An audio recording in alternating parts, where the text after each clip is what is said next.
went to fiscal and we declared the results, I thought that there cannot be any other better persons than to interact with my media persons, friends from the Chennai. So I said that first I will interact with you. So I told my board that I may be given leave of absence and I will come and address you. So just I am coming here from the board. The results have been uploaded in the stock exchange, both the stock exchange of the country, both the Bombay and National Stock Exchange.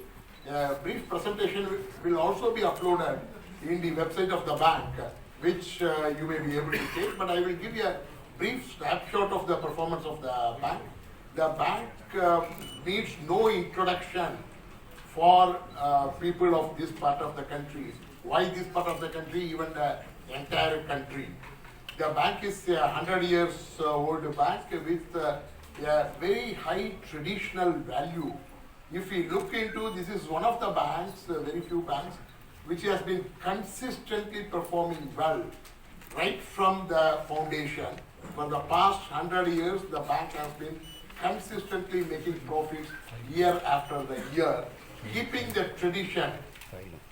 The first half year, brief of what are all the things that are very, very important from the perception of the stakeholders. And the net interest income is nothing but the interest income less the interest expenditure, and the net interest income has gone up by 18%, by about 11%. All these are in comparison with the H1 of the previous year, that is 21-22. The operating profit has gone up by 11% to 764 crore.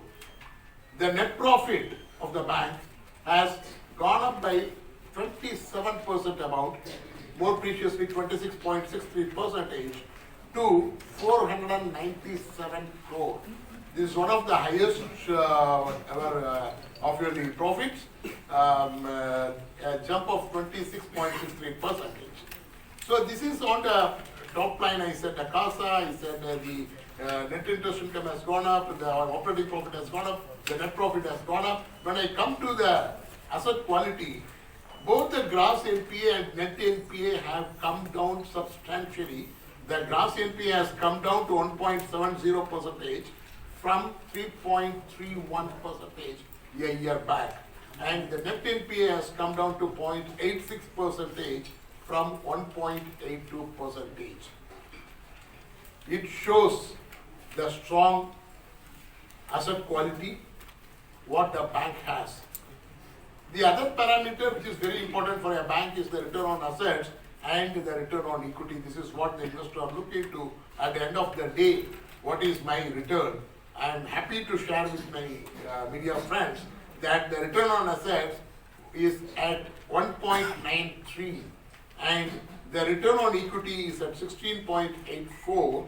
These have increased from 1.63 and 16.53.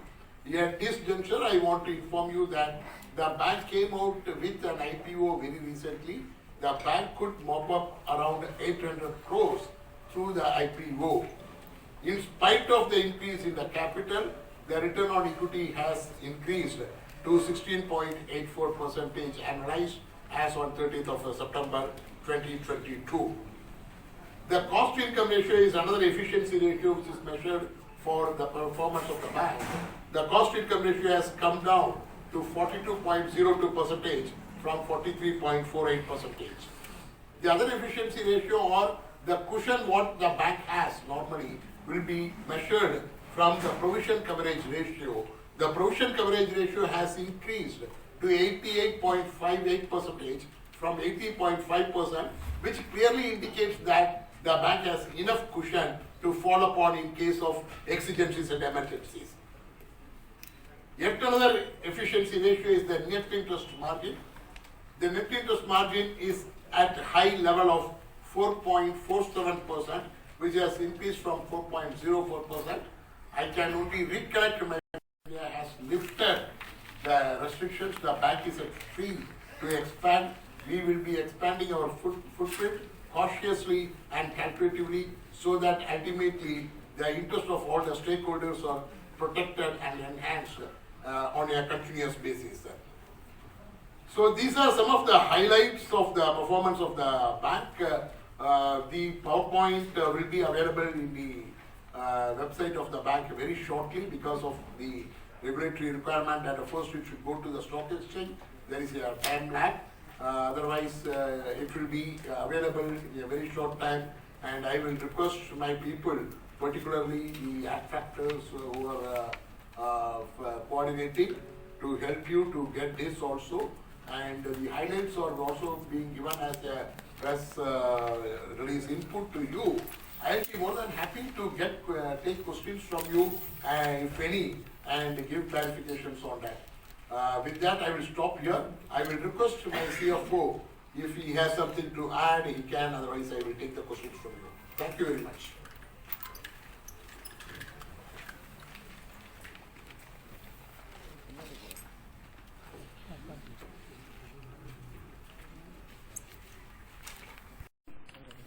The performance of our bank has been strong and sound, and we have been continuing with the past trend in respect of all the ratios.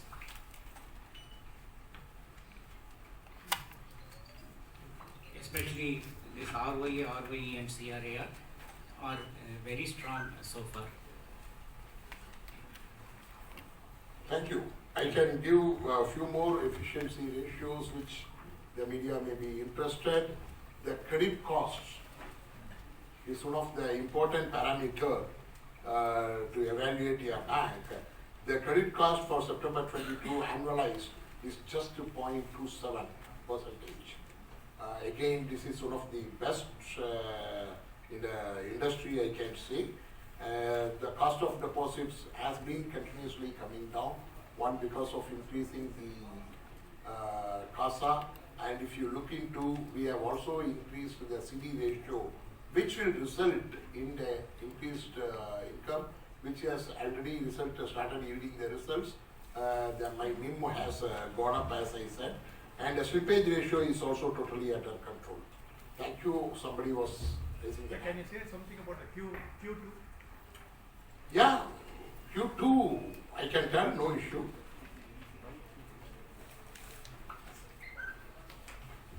See, Q2, my business in Q1, CASA was, the total advances, I'll go to the advances. The advances was 33,800 crores and it has gone up to 34,900 crores in Q2, in a period of 3 months. If I look into the profitability, the operating profit has gone up from 374 crore to 389 crore, and the net profit has gone up from 234 crore to 262 crore. While the gross NPA is almost flat to 1.69 and 1.7, which is as good as flat, the net NPA has come down from 0.93 to 0.86. So these are some of the ratios which are very, very critical for your bank. So even in Q2 we have performed well, and we continue to focus on the retail. The strength of the bank is the RAM segment. If I look into the total advances mix of the bank, around 87 to 88%, which ranges, almost from all the periods, is my RAM segment. The advantage of the RAM segment is my risk is diversified. There is no concentration of risk. So the risk is diversified. That is one of the reasons for the lower slippage ratio and also the low credit cost. The bank is able to maintain its asset quality.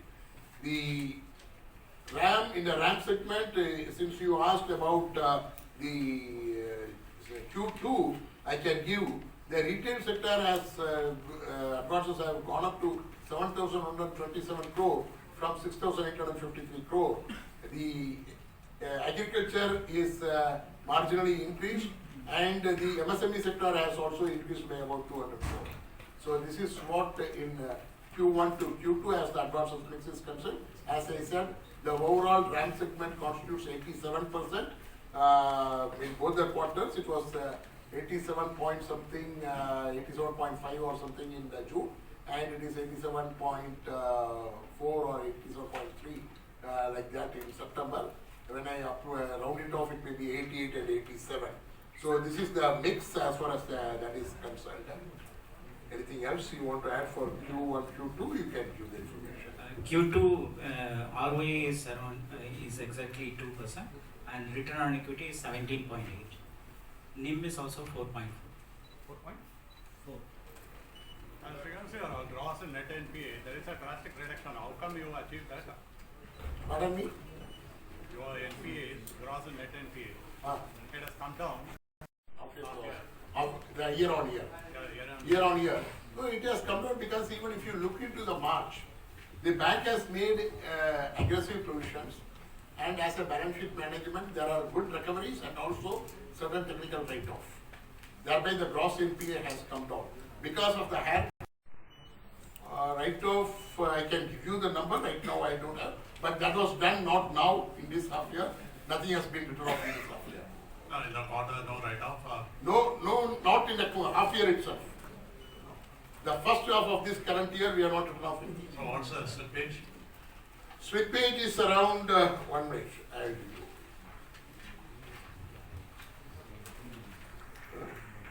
31 crore of Q1 and 85 crore of Q2 is basically what slipped during the quarter.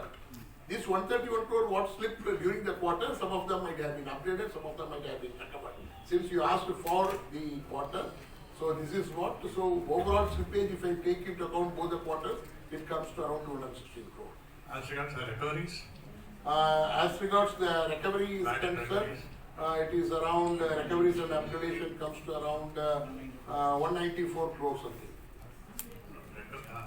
Then breakup, recovery, how much you have recovered at the first half? Recovery in first quarter was around 63.3 and upgradation was 66 crore. In Q2, the recovery is 45 crore and the upgradation is around 40 crore. This will be available in the presentation.